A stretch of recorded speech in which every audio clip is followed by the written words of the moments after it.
Speaker صاحبہ، میں آج اس ایوان میں صرف اپوزیشن کے رکن کے طور پر نہیں بلکہ ان لاکھوں عوام کی آواز بن کر کھڑی ہوں جن کے گھروں میں بجٹ کی تقریریں نہیں بلکہ مہنگائی کی چیخیں سنائی دیتی ہیں۔ جناب اسپیکر، جن کے لیے اعداد اور شمار کی چمک سے زیادہ اہم اپنے بچوں کی فیس، دوائی، روزگار، عزت، امن اور 2 وقت کی روٹی ہے۔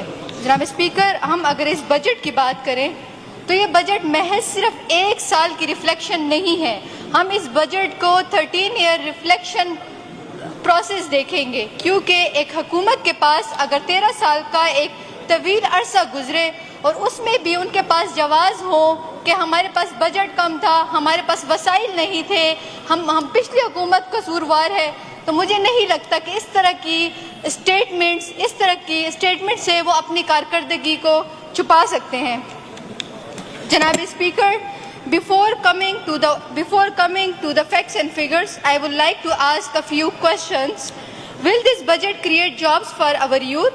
Yes or no? Obviously no. Will it bring real relief to an ordinary families? Will the people actually feel the impact of this budget in their daily lives? Because these are the questions that truly matter. Honorable Speaker, I know emotions are important, but facts are equally important. Let us now look at the actual figure of this budget and see whether they truly reflect the need of our people. Yes or no? Janab Speaker, کیا کہہ رہے ہیں آپ؟ Reading بند کریں، میرے خیال سے speech کریں۔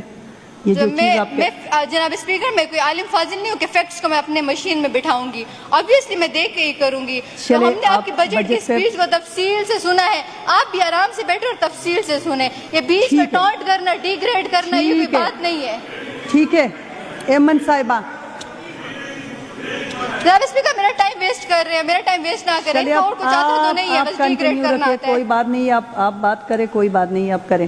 جناب اسپیکر، ان کو ڈی گریڈ کرنے کے علاوہ کچھ اور آتا نہیں ہے، تو انہیں کہے کہ ذرا خاموشی کا مظاہرہ کریں۔ اور بجٹ ہم نے کل بہت تفصیل سے سنا ہے، آج یہ ہمیں سنیں کہ ان لوگوں کے کیا کیا کارنامے ہیں 13 سالوں میں۔ چلے آپ بات کریں نا، سن رہے ہیں سارے بڑے تسلی کے ساتھ آپ کو سن رہے ہیں یہ لوگ۔ ٹھیک ہے جناب اسپیکر صاحب، جب میں سی ایم صاحب کو کل سن رہی تھی اور یہاں پہ بیٹھا ہر شخص سی ایم صاحب کو جب سن رہا تھا تو ہمیں ایسا فیل ہو رہا تھا کہ ہم کسی ڈیلوژنل ورلڈ میں ہیں اور کے پی کے حکومت کو قارون کا خزانہ مل گیا ہے۔ ایسے پروجیکٹس کی تفصیلات ہمارے سامنے آئی ہیں، ایسے پروجیکٹس ہمیں دکھائی دیے ہیں کہ میں تو حیران ہو گئی تھی کہ کچھ چند منٹس بعد یا کچھ چند ٹائم بعد کے پی کے کی قسمت ہی بدلنے والی ہے۔ مگر پھر ایک چیز میرے دماغ میں آئی کہ اعداد و شمار اپنا بدلہ نہیں چھوڑتے، وہ ہمیشہ سچائی کا ساتھ دیتے ہیں، اور اعداد اور شمار نے اور آپ کے گورنمنٹ ڈاکومنٹس نے آپ لوگوں کی جو بجٹ تھی اس کی ریئلٹی سب کے سامنے کھول دی ہے۔ جناب اسپیکر، جب میں ریونیو اور ریسٹ کی طرف میں نے ڈیٹیل اور اس پہ میں نے انالیسس کیا تو ایک کوشچن میرے دماغ میں آیا یہ فسکل اٹانومی ہے یا فسکل ڈیپینڈنس ہے؟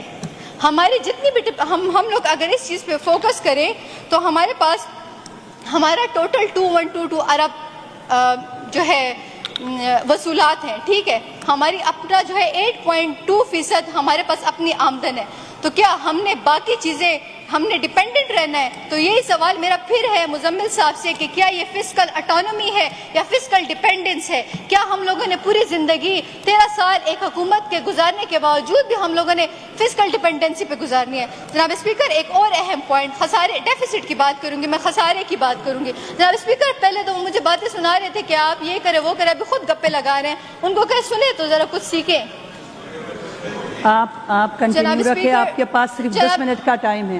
وہ ان کا ٹائم میں لوں گی۔ ہاں جی، اسپیکر صاحبہ، پلیز۔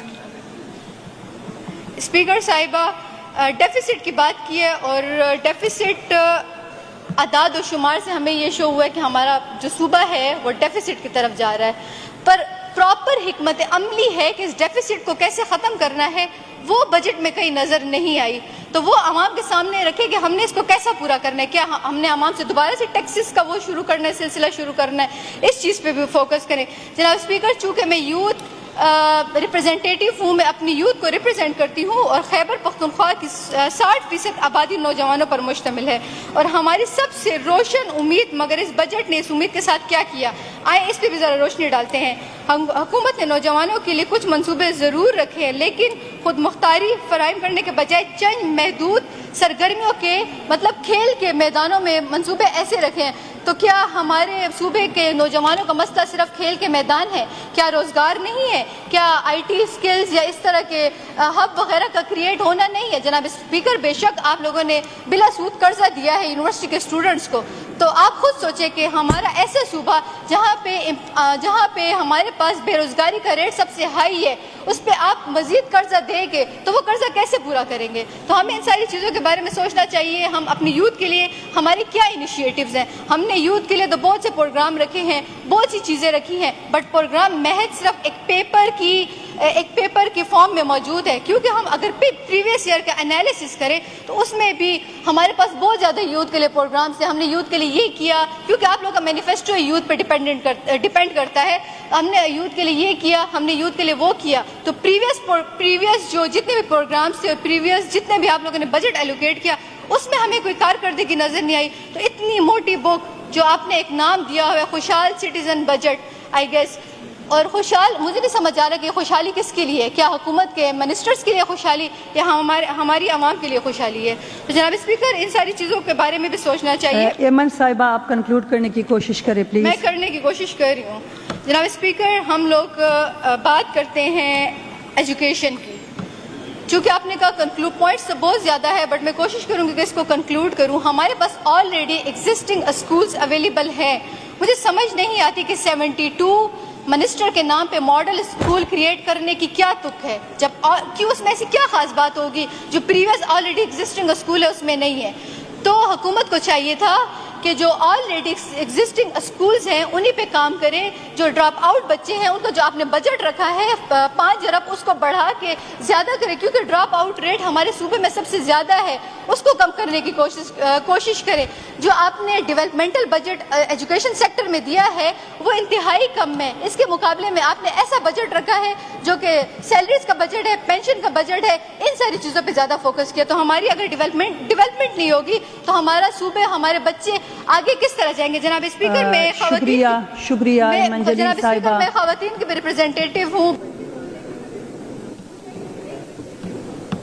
آن کرے آئے، صرف 1 منٹ ہے آپ کے پاس، کیونکہ خواتین کو ڈسکس کرے، اس لیے میں آپ کو دے رہی ہوں۔ جناب اسپیکر، میں خواتین کی بھی ریپرزینٹیٹیو ہوں، اور مجھے یہ تو آپ کا ایک پرسنل اوپینین ہے اور یہ آپ کی اپنی پرسنل پالیٹکس ہے۔ یہاں آپ کے بیٹھے کیبنٹ سے یہ اندازہ ہو گیا کہ یوتھ امپاورمنٹ بہت کم ہے، آپ کی کیبنٹ میں کوئی لیڈی نہیں ہے، تو آپ اوروں کو کیا حقوق دیں گے؟ جناب اسپیکر، فیمیل کے لیے اور وومن کے لیے آپ کا ایک اسپیسیفک بجٹ تھا۔ میں اور چیزوں پہ بات نہیں کروں گی کیونکہ امپاورمنٹ سکلز یہ ساری چیزیں سب کو پتہ ہے ہم نے کرنی ہے، ہم نے اپنی خواتین کو امپاور کرنا ہے۔ بٹ میں یہاں پہ ایک ڈاکٹر مانور کو کوٹ کر کے ایگزامپل دوں گی۔ آپ کو بھی پتہ ہوگا کہ پریویسلی ہمارے پاس انسیڈنٹ ہوا، تو ہمارے پاس ہمارے KPK کی خواتین کے ساتھ اس طرح کے بہت سے واقعات ہوتے ہیں جو کہ اوپنلی نہیں ہیں، فلور پہ نہیں آتے، وہ ڈسکس نہیں کرتے۔ یہاں پہ حکومت کی طرف سے مجھے اس بجٹ میں کوئی ایسا خواتین کے لیے سیفٹی پلان نظر نہیں آیا۔ تو جناب اسپیکر، آپ لوگوں نے بجٹ تو بنایا ہے، بٹ بجٹ کے نام پہ ایک PDF کو ڈاؤن لوڈ کر کے اس کو خوبصورت بنا کے اس پہ پرنٹنگ وغیرہ کر کے ہمارے سامنے پریزنٹ کر دی ہے، اس میں تو مجھے کوئی خاص چیز نظر نہیں آئی۔ اور سیکنڈلی، پریویس بجٹ کہ ایسی کون سی چیزیں جو ہمارے پاس ہوئی ہیں جو اس سال ہوں گی، تو اس ساری چیزوں کو بھی کلیئر کریں۔ تھینک یو سو مچ۔ شکریہ ایمن جلیل صاحبہ۔ علی ہادی صاحب کا